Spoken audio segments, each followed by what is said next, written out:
Welcome back, folks, here on the Bleav in NFL Draft Prospects podcast, part of the Bleav Podcast Network. I'm Joe DeLeone, joined by two NFL draft analysts, Ryan Roberts and Alex Gilstrap. We're coming at you on Sunday when we're recording this after week 2 of college football action with some pretty interesting reactions to some upsets, some really fantastic play, and then also some underwhelming performances from a guy that was hyped up over the summer. Before we can get into that conversation, folks, I just want to tell you about Bet Online. We've got football going on everywhere. And if you're going to be betting, there's only one place for you to head, and that is Bet Online. Bet Online is your number one spot for all pro and college football action this season. Get all of the odds, all the updated odds, props, and contests, including the online's biggest $500,000 NFL Mega Contest and the world's largest $200,000 NFL Survivor Contest, open now at BetOnline. Head to their website or use your mobile device to sign up today to receive your 100% welcome bonus.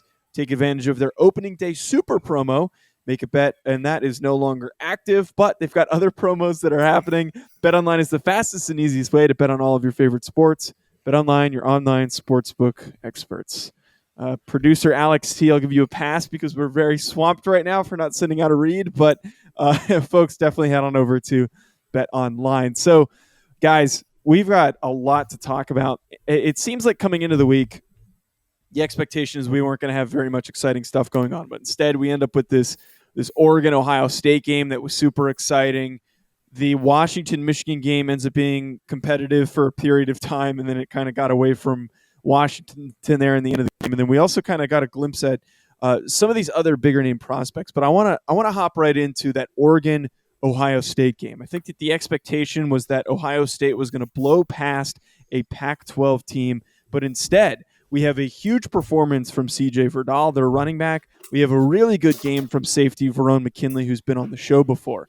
And I want to open up here because I know that we have very differing opinions on C.J. Verdell, who had himself an absolute statistically dominant day. And I want to air this out now. This is against a competitive Ohio State defense with a lot of talented players. Are we buying into the Verdell hype, or are we completely dismissing it? We're all smiling and laughing because we know what Ryan's about to say.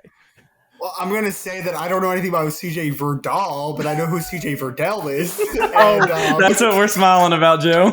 Fuck you. You can't say the F-bomb on the air, but... I don't care. I know you don't care. C.J. Verdell is a... I don't know why I said am I buying into the hype? I'm not buying into the hype, man. I'm just not, because we knew what Ohio State's deficiencies were. They lost 4 linebackers, Pete Werner, Baron Browning, and just a lot. They lost a lot on the second level. They lost a lot on the third level. We knew where the deficiencies were for the Ohio State Buckeyes going into this game. Tough Borland. A lot of guys left that had played a ton of football for Ohio State. And we saw Oregon clearly understood where their advantages were. And I will give C.J. Verdell credit for what he is. He is a physically well put together, smaller back with good breakaway speed, and he has explosiveness to his game. And we saw, like that one, 80-yard touchdown run? That play was so well blocked. Like, people were like going nuts over C.J. Verdell, and I'm like, are we watching this blocking up front? Like, that is fantastic stuff, man. The guy was untouched going 80, which never happens. And it wasn't because he created it and he juked somebody out of his shoes on the second level. Like, it was literally because this hole was gigantic and he beat a safety that took a terrible angle. So give him credit for what he is. This did not change my opinion on him. This more, for me, solidified what I already knew about Ohio State in the fact of, like, hey, Tejada Mitchell's an okay little football player. They have Pale Gaotiote from USC transferring over, who hopefully is going to play a lot more football.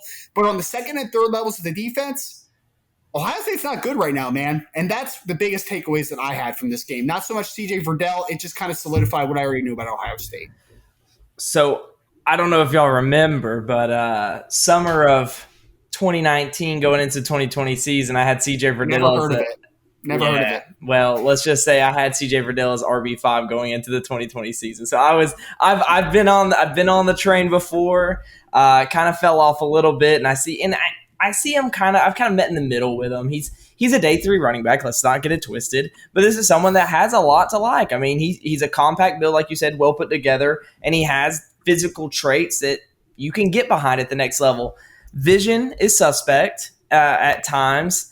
But if you just realize that this is someone that if you don't have to rely on in the run game at the next level, this is someone that you can kind of have as a depth piece that you know what you're getting out of, and you're getting someone that he's only going to take what the offensive line gives him. In a sense, he's not going to create very much because of his ability to find open lanes when nothing looks to be there, or break a ton of tackles. I think he has good tackle breaking ability, but he's not one of those guys that strings together broken tackles with much consistency like we see with like Breece Hall and some of these other running backs are going to probably be day 2 picks come next April. But I like CJ Verdell. I've always kind of liked him. He's one of those players that I just love watching, and for me that goes a long way in me getting behind you as a prospect. Is just, do I enjoy watching your film? And he's one of them that I've always enjoyed. That Utah Pac-12 championship game with Justin Herbert, his last year, that was my favorite film watch at the running back position going into the 2020 season. So, I came into this game. I was talking to a friend of mine at work. We, those little ESPN pick'em games where you pick the spread and everything. It's a 14.5 spread Ohio State was favored by. And I was like, Ohio State's going to mop the floor with Oregon. I know they're ranked, Oregon's ranked up there and everything else, but they looked bad last week against Fresno State. They did not look good. And I just thought Ohio State, they started kind of sluggish, but that's to be expected. It's week 1, new quarterback, everything else, but they just have too much firepower on offense for Oregon to be able to keep up. So this one really came to a surprise.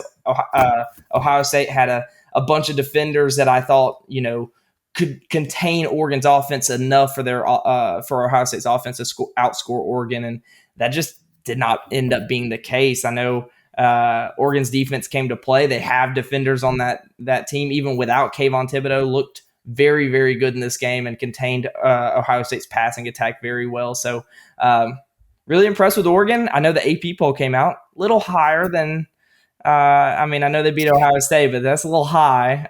But we'll go with it. This is a fun college football season where I don't think there's too many teams that are separating themselves at the top. I would say that the one thing that makes me very hesitant on CJ Verdell is we talk about the speed and we talk about the compact frame that he has, which is all good stuff, and he has a little contact balance to him. You mentioned the lack of vision. I would preface it as saying the lack of patience, because I think that he just does not let things develop in front of him. He's kind of a one-cut downhill guy, but he gets downhill a little too quick, in my opinion. And then I don't see a big profile as a pass receiver. And then when you throw that in, the lack of pass receiving experience on the top of the fact that he's 5'7" and 6'8" and 194 pounds, verified in the spring. This is a smaller back that doesn't really impact the passing game as much as you want. Right. So that's why I am personally just a little more hesitant. He has the profile that you would think of as a early down ball carrier, and I don't think that's what he is. This guy has to be a change of pace type back, and I just don't see that. I don't see that physical profile. It's one of those, do the traits match? Does the role that he will play. So there's definitely there should be some hesitation in that regard. So one of the other big top performers in this game has to be Varone Mckinley, and it takes a lot to stand out the way that he did in this performance. Oregon, without 2 of their best defensive players, especially Kayvon Thibodeau, is going to impact how effectively they were going to get after C.J. Stroud. But, man, McKinley made a lot of big plays on the football on some of these passing plays, especially that late interception that pretty much iced the game. And he obviously came on the show, but what are your guys' thoughts on McKinley? I don't know if this is necessarily we need to bump the stock on him because of the way he played against Ohio State, but rather he's putting himself more in the spotlight, and I think he's going to get more recognition after this game. I think my greatest take of all time is, and I'm saying this legitimately, I think my greatest take of all time was after the 2019 season. I said, because everybody was talking about Javon Holland, who was the darling going into the 2020 season, although he opted out for the 2020 football season, ended up going in the high second round pick also. Javon Holland, they had Thomas Graham Jr. at cornerback, and they had Demondre Lenore, the other cornerback, who were all drafted, I believe. I think Graham may have went UDFA, but they were all draftable prospects in the Oregon secondary. They were all upperclassmen, all going into their senior seasons. And my big take was at that point was Varone McKinley's the best one. In my opinion, he was only a redshirt freshman at the time, and we're going into the 2020 season, and he's technically eligible. And I'm like, why are we not talking about Varone McKinley the third right now? Our junior. Sorry, not the third. No, he's the third. His Twitter says. Yeah, his Twitter says the third. Yeah. Okay, I'm sorry. So Varone McKinley the third. I'm like, why are we not talking about Varone McKinley, who is a guy that came into Oregon as an outside corner? They moved him in as a redshirt as a true freshman, into nickel. And he had redshirted during that season, had played a little bit because, they had the 4-game rule. And then they move him to safety where he can kind of play more inside. He can come down, play in the slot. He can play on the roof. He can play too high. He can do a lot of different things.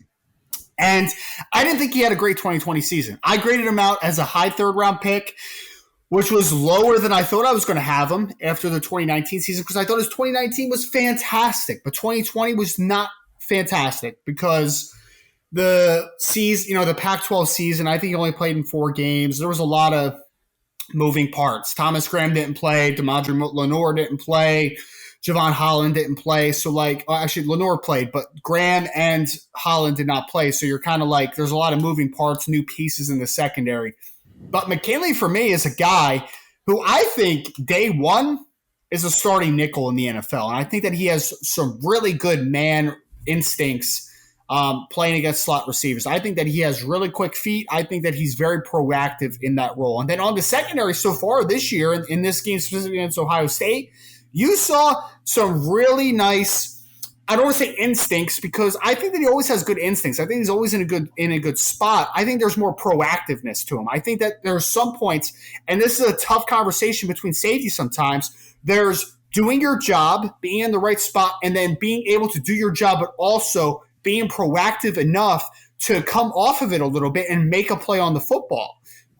Varone McKinley is always in the right spot, but there was something missing in the 2020 film where he didn't take that a little more of a freelance type of approach and wasn't able to make a play on the football and wasn't able to create a turnover. We saw that against Ohio State, man. It wasn't always the fact that hey, he's just in a great spot and he's always in the right situation and he's doing all types of things. There was proactiveness to him. He forced the issue a lot for Ohio State.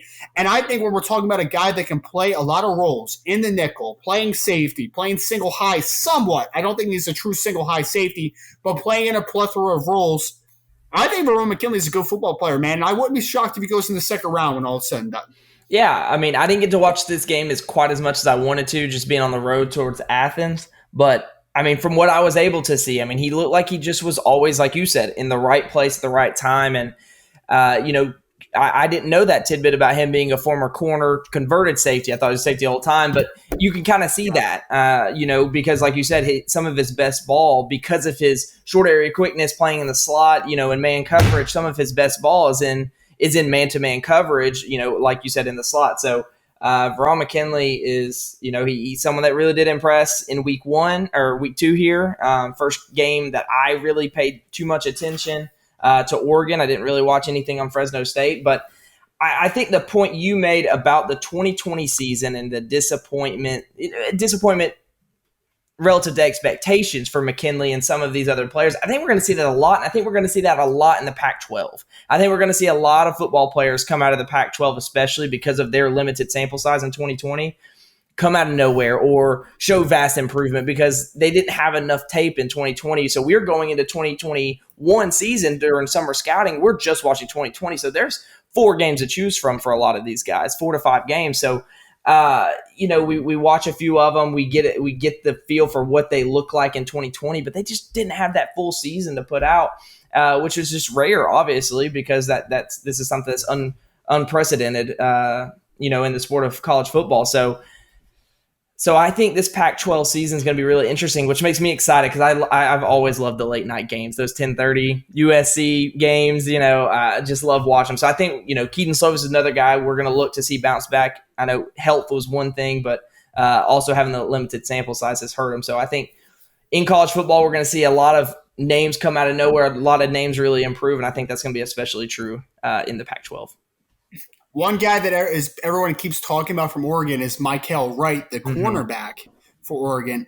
I would say this, 30-inch arms, 5'10", right around that ballpark for Mikel Wright. He's a nickel at the next level, and I am here to tell you, this is my take, and I hope everyone agrees with it. If not, just remember I said it. Varone Mckinley is the best nickel prospect on that Oregon team, not Mikel Wright. Ryan's already calling his shot early. Calling it, man.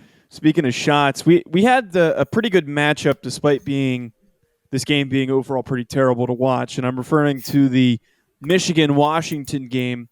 There was a key prospect matchup that I think a lot of people wanted to see, and that was between Aidan Hutchinson, Michigan's defensive end, versus Jaxon Kirkland, who is one of Washington's offensive tackles. And this was an important game for both of these guys to really establish themselves against players that are supposed to be relatively within the top 5 of their position groups. And the one thing I think that we really saw in this game from Aidan Hutchinson is that he took Jaxon Kirkland's lunch money. We saw a lot of really, really good play from Hutchinson against Kirkland in this game. What are your guys' overall thoughts from this performance? I love that you said took his lunch money. That's my reference. That's Ryan's podcast type of conversation. But okay. I love it, man. I'm sorry. So the offense. I'm going to start with the offensive tackle group for one. All right. There's 2 layers to this. First of all, offensive tackles. We're talking about, in my opinion, Evan Neal, Sean Ryan. I think is going to fight for offensive tackle 1 when it's all said and done. The next group, let's figure it out. Is it Charles Cross from Mississippi State? Is it Zion Nelson from Miami, or is it Jaxon Kirkland from Washington, which seems to be the darling in a lot of people's opinions, especially if we're talking about the draft network. They seem to absolutely be all in on Jaxon Kirkland. I think I heard Joe Marino or Kyle Krabs, one of them, that said that he was offensive tackle 1 for them, which is a little high for me. And I know when we did our offensive tackle preview, I think I said second round, I'm there on Jaxon Kirkland. First round, little hesitant. And I think that we saw in this game the reasons why for me. I think that he has some length to him. I think he's technically sound. I think he's a good athlete. I would say good athlete. I don't think that he has a ton of strength to him. And I think that this matchup against Aidan Hutchinson was the worst thing for him because Aidan Hutchinson is a long, power-converting defensive end. He's not incredibly flexible. He's not an outside track rusher. But what he is he's got 270 pounds with vines for arms and strength to him. He has that power profile. And he took him to the woodshed a little bit. And I will also say this, on the other side of it, defensive end-wise, edge position-wise, I've been I don't want to say lower on Hutchinson because I have a firm second-round grade on Aidan Hutchinson. I think he's a really solid, good football player.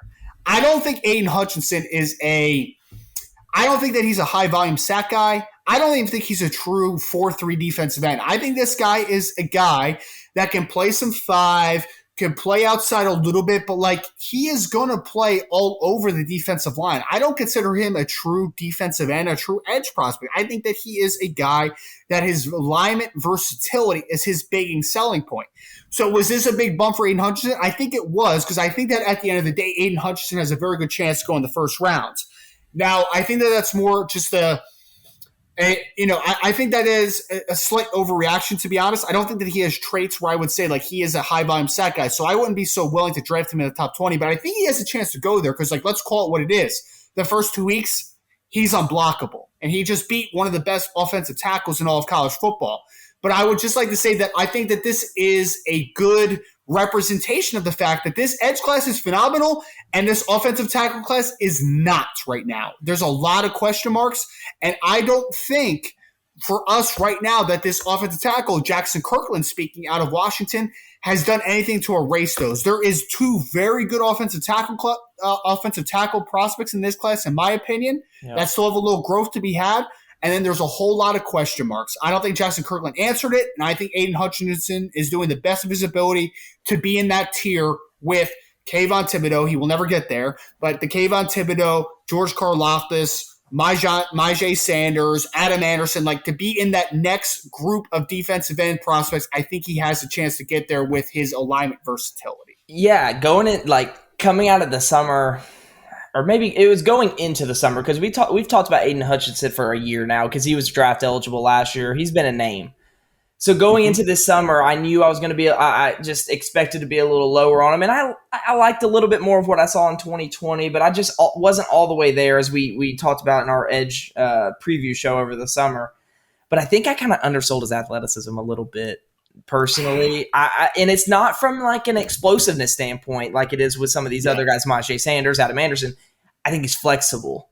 And I think he just does. I think he's flexible for what he is at 270 pounds. Like, I think he's got good flexibility, and he really knows how to use leverage to the best of his ability. So I don't think he's an athlete from like a explosiveness standpoint, like some of these, undersized defensive end, outside linebacker prospects that you kind of noted there. But I think this guy's an athlete for what he is in size, and then his technical ability. This guy just knows how to string together pass rush moves and keep his chest clean. He just does a very, very good job of that. And we saw that against Jaxon Kirkland, who I don't think is the longest offensive tackle prospect in in those top couple tiers. I mean, he's got some length to him, but I don't think he's the longest. And like you said, that physicality at the point of attack is kind of missing with Kirkland. That's like his big question mark at this point. And transition to the next level, that's what I think is going to be his biggest struggle as a rookie. You see it with Garrett Bradbury his first couple years now. Drew Dahlman got his lunch money taken. We're just going to keep rolling lunch money taken.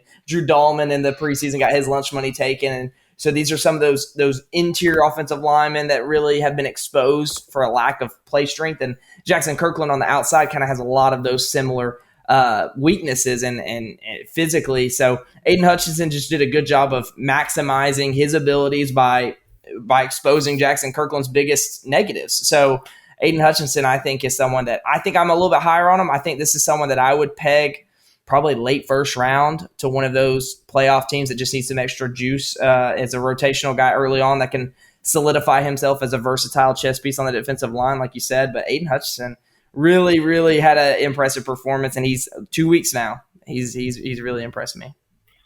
Let me ask you a question, Alex. I know you mentioned flexibility with Hutchinson. I'm going to make an assumption here, and you can debunk me if I'm wrong. Okay, so flexibility, I think a lot of people think about outside track rushers that have a lot of hip and ankle flexibility. Mm-hmm. But for me, the flexibility that I see with Hutchinson is, and I think it was Ben Fennell who said this on his podcast with Fran Dunphy, which is a Fran Dunphy, it's a fantastic podcast if you haven't listened. And he talked a little bit about a comparison between Hutchinson stylistically, not comparing him to the player, but to J.J. Watt, where like J.J. can be an outside track rusher, but like the flexibility that he has to peek back inside and then hit inside counters, that's the flexibility I see with Aidan Hutchinson. Do you agree with that? Yes, absolutely. That's kind of what I was getting at, and I didn't know how to properly get out my verbiage there, but I talked about not in the way that you talk about athleticism with Myjai Sanders and Adam Anderson, like you said, bending the edge, getting that outside track. But this is someone that has the core strength to be able to duck and to dip and work, inside, work gap to gap. That's where the flexibility is where I'm noted, and you noted about that as well. So the last guy that we want to bring up on today's discussion for the podcast is somebody who strangely found themselves in this top 5 or just overall first round discussion. And we're referring to Emery Jones, the now starting, in quotes, starting quarterback for the Florida Gators. Took over for Kyle Trask, who threw for a ton of touchdowns, a ton of yards, is now a Tampa Bay Buccaneer. And like I was stating, for some whatever reason, without throwing many passes in the SEC, everybody anointed this young man as a first-round selection as a quarterback. And I think that now that we're actually starting to see him play after 2 games, it's pretty apparent that this guy probably doesn't have much draft value, if at all. This is a guy who probably at some point is going to get beat out, and like we see with a lot of quarterbacks, they have to transfer. And we all know the guy who's hovering right behind him, breathing down his neck, Anthony Richardson, the massive quarterback, fantastic athlete, the guy who's doing backflips before football games. His stat lines and the very limited action that he's just been asked to step in there is stupid. He throws for multiple touchdowns. He has a couple throws. He rushes for a few hundred yards in these 2 games thus far. So we need to unpack here for this last talking point. Why is it apparent now that Emery Jones does not belong in that first round discussion? What has been exposed after these two games? I think Emery Jones is the perfect example of why not to go over the top with summer scouting sometimes. You take what players do well and you magnify it a little bit. You amplify it to a degree because you take the next step. You're hoping that Carson Strong can take being a very good quarterback in 2020 to being the first overall pick. Like, you think that could happen. But then there's guys like Emery Jones who has thrown 92 career passes. And if you're a Pro Football Focus PFF tweet for a second that is putting him in the first round, or if you're just a random guy on draft Twitter that's going to put a second round grade on him when he's thrown 92 career passes, you cannot do this. You can put him in an article where you say, this guy could be a riser. This guy could be the next dude if he does what he did in a limited sample size in a large sample size. You can do that. But if we're putting second rounds or we're putting him in first round mock drafts based upon 92 career passes, this is where you lose credibility. And I hate to be super negative on this, but there is nothing that Emery Jones has done in his Florida career up until this point in the summer where you could have walked to him and said, he is a second-round draft pick right now, because that's what you're putting on him. You're saying he's got a second-round pick right now with a little bit of projection. No, we need to see him play football. And what we've seen in the first 2 weeks is 2 interceptions in back-to-back weeks, 4 total now.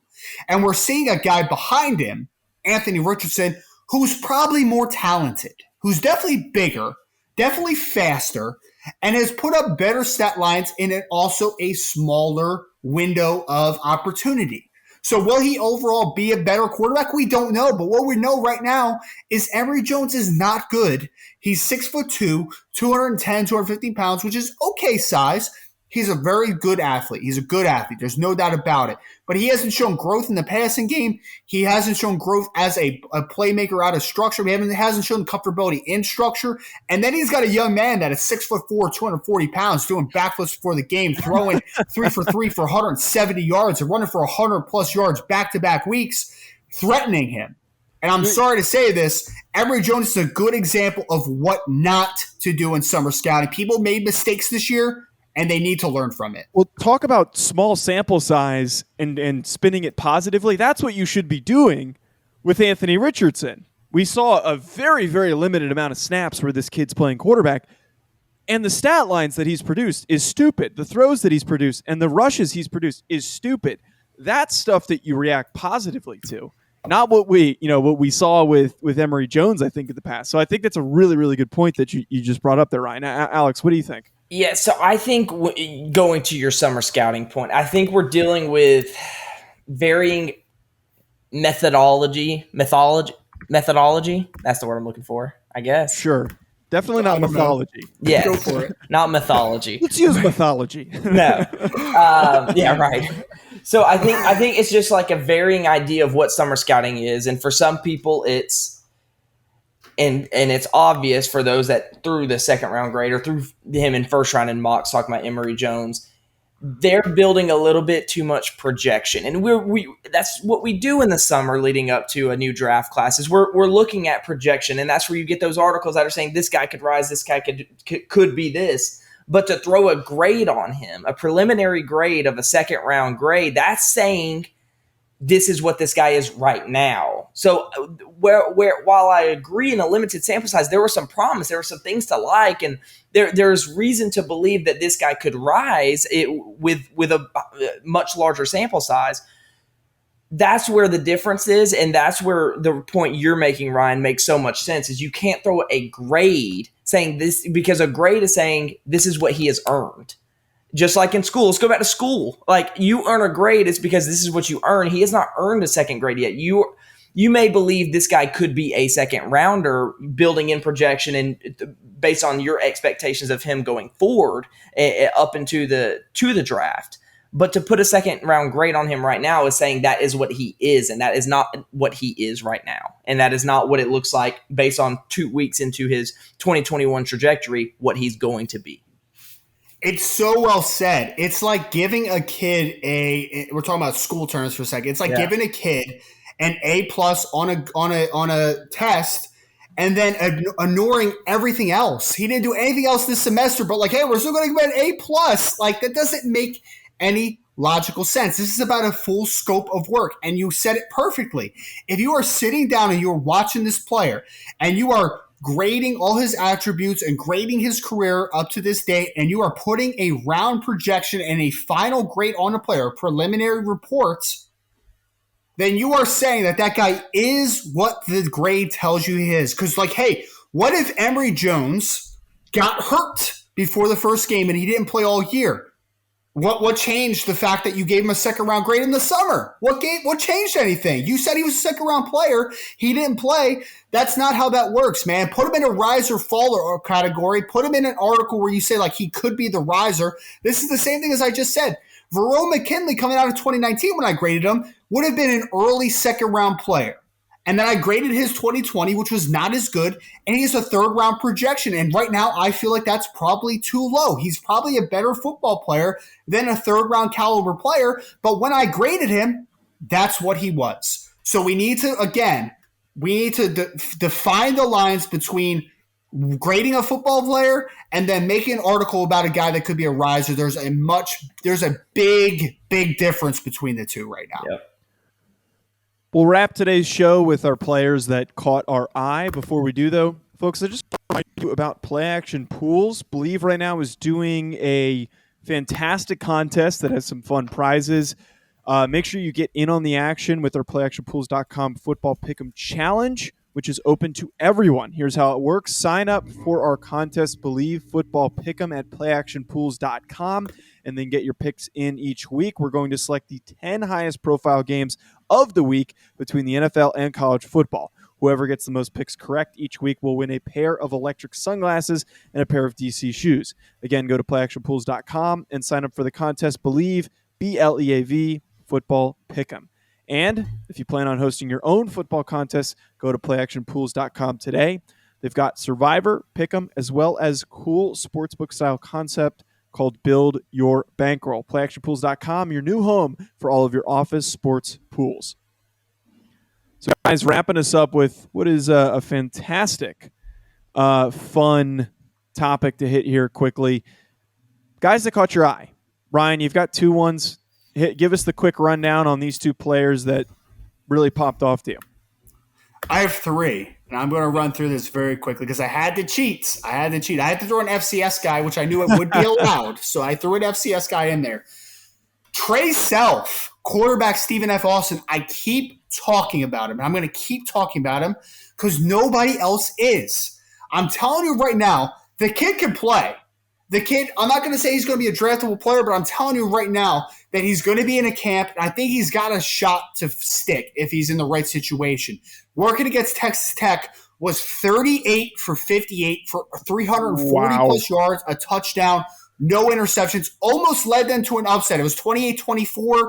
They had the ball late. They just could not quite get it in the end zone. But I'm telling you right now, Trey Self can play some football for Stephen F. Austin, 6'3 plus, 205, 210 pounds, good athlete, can throw from multiple platforms, and can throw when his platform is compromised, which it was a bunch against Texas Tech. So get Trey Self from Stephen F. Austin on your radar.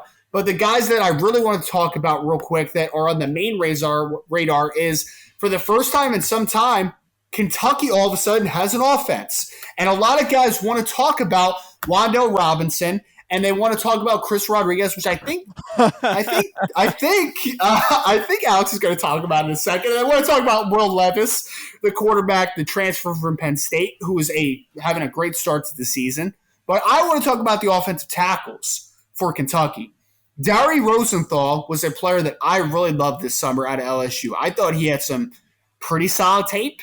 There's more projection to him than the finished product. So, like, I wouldn't have given him a super high grade, back to our conversation about giving out grades. But he is a guy that has the length, has the athleticism, and I expect him to take a huge step forward. He transferred from LSU to Kentucky, now starting at left tackle, and I think that he has mid-round potential, maybe even a little higher, because I think he does have that talent. There's some off-the-field stuff that needs to be answered, but I think Dary Rosenthal is a very talented left tackle for Kentucky. And then the right tackle is a guy that we've talked about on the show, Darian Kinnard, who is all of 6'5 plus, 340 plus pounds with 34 and plus inch arms. Very talented, has like 11-inch hands. It's just the perfect frame for an offensive tackle. Now, I don't value him in an offensive tackle. I do not. I think that he is a guard every day, every single day, and then especially on Sundays. Reminds me a lot of Kelechi Osemele, who was an offensive tackle at Iowa State, ended up being a Pro Bowl guard for the Baltimore Ravens. I just see him every time I turn on the film for Darian Kinnard. And for this last game at Kentucky, we talked about like the great passing offense that they had in the first week. Ran for over 200-plus yards this past week. And a lot of that is Darian Kinnard being an absolute bully in the run game. So let's take a second and appreciate the offensive line play that we have at Kentucky, especially Rosenthal at left tackle and Darian Kinnard at right tackle, although he will be a guard down the road, in my opinion. No, I like the shout outs there. Darian Kinnard, Dary Rosenthal, both guys that solidified that offensive line, both on the outside there to make way for two playmakers. And all three of my guys I'm going to touch on quickly are from the same game. Yeah, from the same game, Kentucky and Missouri, which I think, aside from the Oregon Ohio State game, this is my favorite game to watch. And it was because, one, it was genuinely a good game. And two, there's just a lot of guys to watch. And, I'll start off with the Kentucky guys as we're talking about Kentucky. Chris Rodriguez Jr., the running back, all of 5'11", 225. I mean, this guy's a physically imposing running back with some juice athletically. This isn't someone I watched over the summer, and I was kind of bummed out I didn't because it was like the next guy on my list before our running back show. And I wish I had, because through 2 weeks, I really like this guy. I think this guy in a weak running back class, like a running back class that I'm down on personally. I'm not a big Isaiah Spiller fan, as you know, and I'm a little bit lower on Breece Hall than some others in this year's class. Chris Rodriguez Jr. is someone that I really, really like. So, and then coming into the summer, Wandel Robinson was one of those kind of hasn't really done too much. Nebraska is where he originally went. He's a top recruit. It's kind of a scat back, undersized running back that can run some routes and be a receiver out of the backfield at Nebraska. And because playing at Nebraska, he just didn't get quite enough attention on the national radar when he made that transition to Kentucky. But it's someone I when I went back to recruiting rankings to kind of see if there's maybe some sleeper guys to find, that's kind of how I found some guys that did not perform well as their recruiting ranking would have suggested to this point. Wandel Robinson was someone I came away really intrigued by and kind of I don't know who he reminds me of. I was going to say something, but I'm not going to go there. But Wandel Robinson, he's just so annoying for a defense. I just got a picture because he's a smaller guy, but he's just so shifty. And I think where I was going with that is he's Kadarius Toney before he became a better route runner. Because Kadarius Toney really, really, that was one point of emphasis in his game going into the 2020 season, was being an improved route runner, so he could separate better. He had the natural athleticism, but he hadn't really been able to obtain the route running degree that he did, and why he became a first round pick. Wandel Robinson has some similar physical traits from just a athletic standpoint. I don't know how else to put it. Just this guy can change directions. He's loose. He's fluid.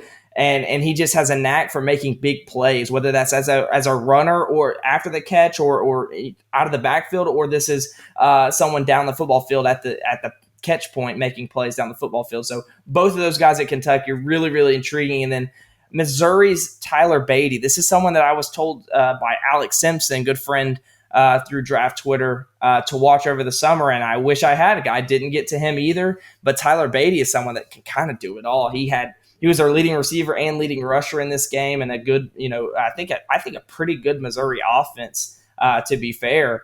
And Tyler Beatty just looks like he can do it all. I loved his contact balance in this game. Just had a knack for making big plays. So that game was really exciting to watch. If you haven't watched that game, I would try to see if you can at least sit down and watch some film on those three guys.